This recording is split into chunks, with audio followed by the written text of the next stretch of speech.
right? Right. Yeah. If you only offer the cheapest thing, then you're always going to be broke, or you're going to be always trying to, you're always struggling for money. When you offer something more premium, you're getting the client to take accountability on the bigger solution, Mhm. which is more work, but is also more profitable. Yeah. Instead of driving around to 5 jobs, you can make the same amount of money on the one job and not drive around to 5 different places. Yeah. Yeah. Waste your time. Yeah. Please welcome America's service sales coach, Joe Crisara. Welcome to the Service MVP Podcast, the show that helps home service professionals master high-value sales, build stronger client relationships, and grow their business like never before. Join industry experts as they share real strategies that drive results. If you're ready to level up your service game, you're in the right place. Let's get started. It's the Service MVP Podcast. Thank you for listening and watching the Service MVP Podcast. I want to give you a copy of my free book. Just click on the link below in the description, and one will be sent to you from me personally. Thank you so much for listening. Hello, everyone, and welcome to the Business of Learning podcast. My name is Joao Camargo, and my guest here today is Joe Crisara, who is America's service coach at Service MVP. Joe, thank you so much for being here today. I'm super excited to have this conversation. Thanks for inviting me. I really appreciate you. For sure. Why don't we start off with you just sharing a little bit more about yourself, a little bit more about the company, who you are, who you hope, and any further context you'd like to give to anyone that's listening in right now. Well, I am a specialist, and I coach blue-collar companies like plumbers, heating and air conditioning people, garage door electricians, and landscapers, just people who grind it out every day.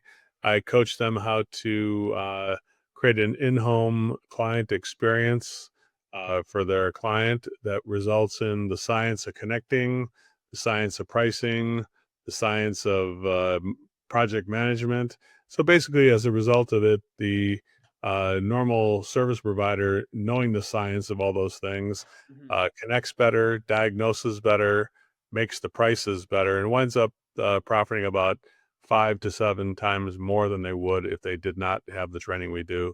Because I think most people are just trained on the job they do. They're not trained on the way to communicate value for that job. So basically, what we do is we help people communicate value for whatever kind of a business they do.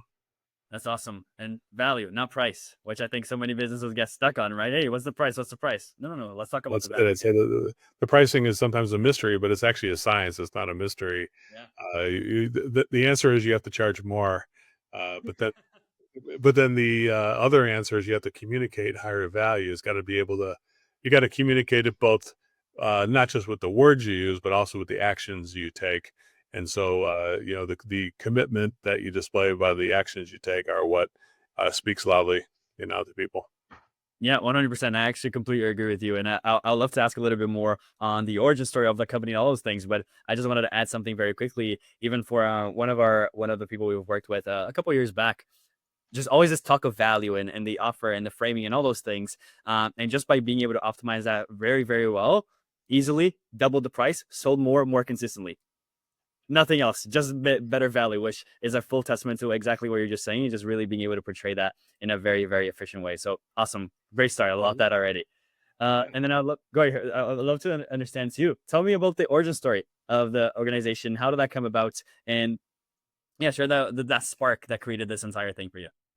Well, when I started out, I was like an expert plumber and HVAC technician, electrician. So I knew my trade very well, but I didn't know how to price the product out or how to communicate to the client. I just thought that the work speaks for itself, but I didn't realize it doesn't speak for itself. And so I wound up thinking that the way to price things out was find what other people were charging and then charge a little bit less. That was my only method at the time. Then I realized that you have to use your own financials to see how much does it cost to do business. Then you have to charge more than it costs to make a profit. And so there's a reality of the pricing being a certain way. And so because of that reality, I wasn't following that reality. I was gaslighting myself, thinking everything would just take care of itself. I think most businesses that are not successful, they kind of willingly gaslight themselves into thinking, oh, we'll turn the corner. We'll just sell more stuff. It'll be better tomorrow. But it never got better. And I wound up being about $500,000 in debt by 1991. And then one of my customers noticed that I wasn't doing very well. And he offered me advice on how to change the pricing. And just like you said, by the little bit of pricing change, instead of giving one price, I began giving premium, mid-range, and economy choices for my services. The prices more or less doubled immediately. So I wound up doing twice as much right away. Now I probably do about 30 times as much as I originally started out doing. So, and I teach people like for instance, like the average HVAC person might charge 5,000 to do an air conditioning unit. My people would average about 25,000 for that same thing. Not for the same thing, but they offer more. They do more stuff in the premium option, more services, more consumables, and things like that. So more of a bigger package, if Yeah. you will.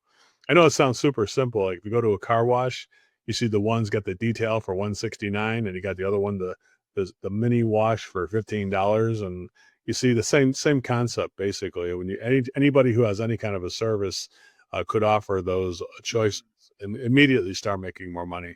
Yeah. Okay? Yeah. If you don't change, nothing changes. Right. Right. If Yeah. you only offer the cheapest thing, then you're always going to be broke, or you're going to be always trying to, you're always struggling for money.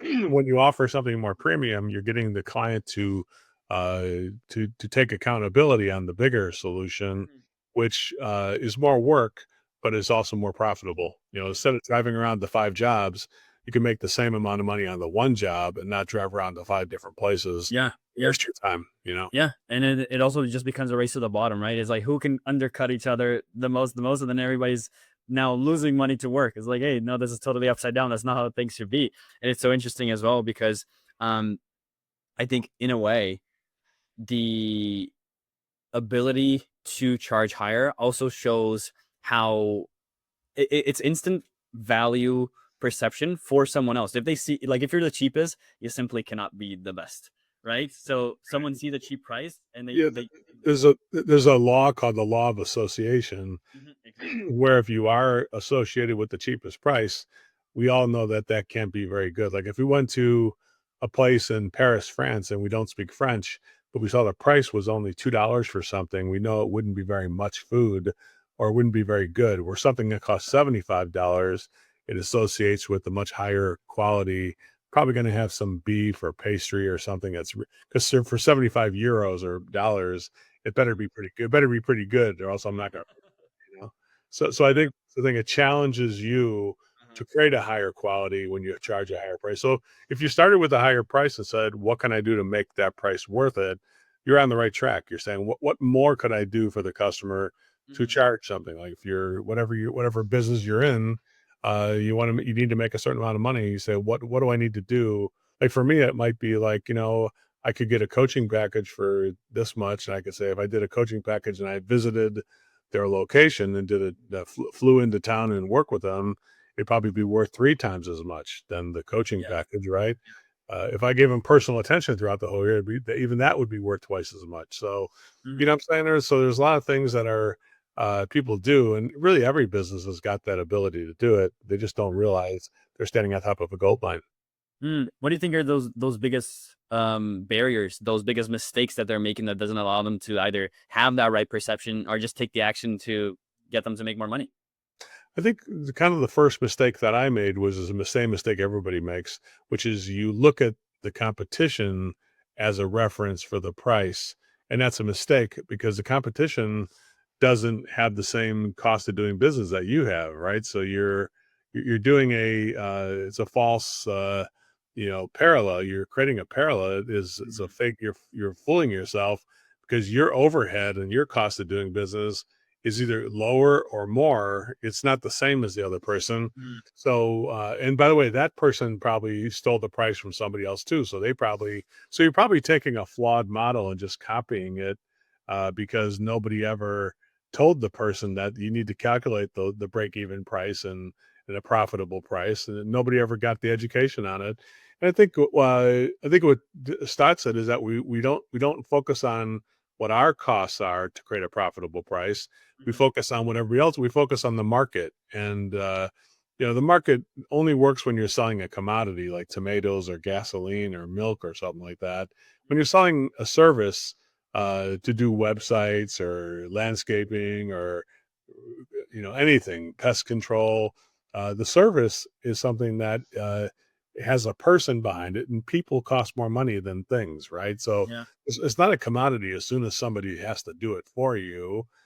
If you can buy it at Amazon, then it's a commodity. But if it needs to be, somebody needs to take that part and install it, or take those papers and do the tax. If you have an accountant do the taxes for you, it's going to be more money because you're tapping this. You're buying somebody else's time, and time is service. Basically, you're buying. Yeah. So I think the biggest mistake is that people copy somebody else's price Mm. rather than figuring their own profitable price. Make sense? Mm. Yeah, no, that makes a lot of sense. And sometimes that copying happens from a business that isn't making any money. So then It's most likely. Yeah, you're copying from a flawed model from one copy to another. It's like blind leading the blind, as they say.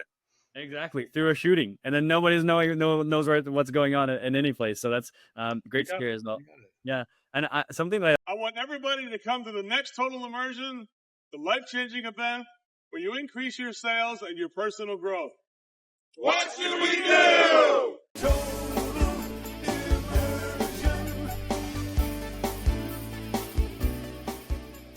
I always love to ask here in this podcast too, Joe, is a question that sometimes can be a little bit upside down, because I think as business owners and entrepreneurs, everyone always loves to share their wins and their successes and their case studies.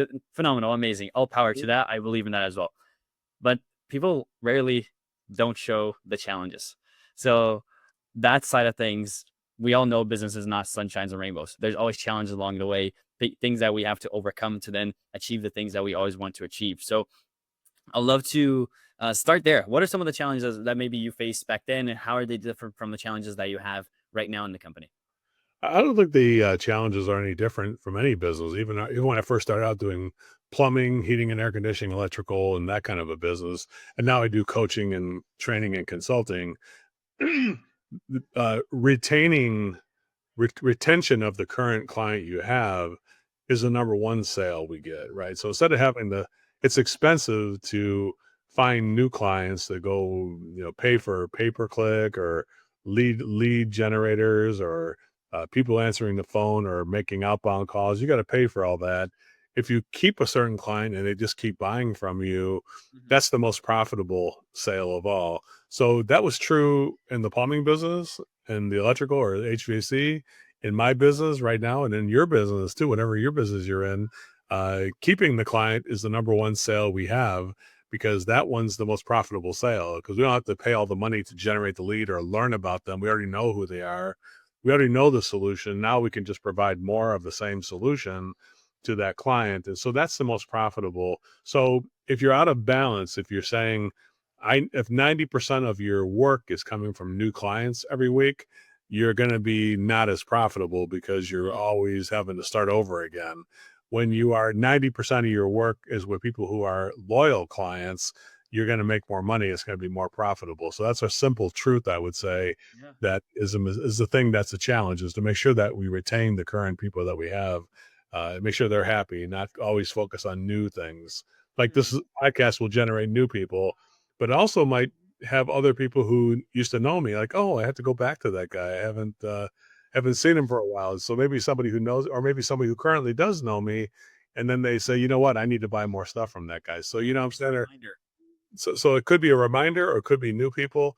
Honestly, new people are a little bit more less profitable, because we have to take the time. We have to invest time without getting paid anything to learn about people, to diagnose their problems, and then create Mhm. solutions. So a lot of work goes into just giving somebody a price, honestly.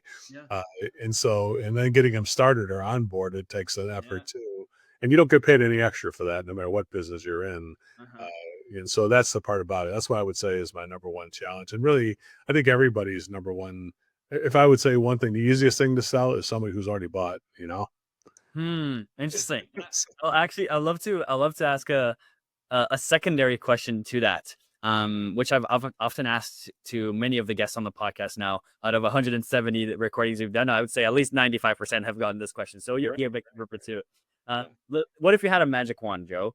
And when you're looking at the growth of the company, the revenue targets, the client acquisition targets, whatever that might be, I think so many times as the leaders of a company, we're trying to focus on so many different priorities. But for this one, you just get one thing And if it is the thing we just talked about, sure, just let me know. But if you had to wave that wand and solve one specific obstacle, challenge, hurdle within the company right now, what's the thing that you want to solve to then achieve all the growth goals, the revenue targets that you want to hit? You're talking about for my company, for Service MVP? Yeah, for Yeah. service MVP. Yeah. I think the biggest thing, if I had a magic wand, it would be to make sure that we have my clients advocating for us. The more people we have that advocate for us, the easier it is to get new clients either as well too. So it keeps the revenue machine working if my current clients are advocating for us. So to make it easy for them to advocate or onboard somebody to our company, I think that's probably our biggest challenge because we do have a lot of clients. We have over, we've like on the book on this book that we sold recently called What Should We Do?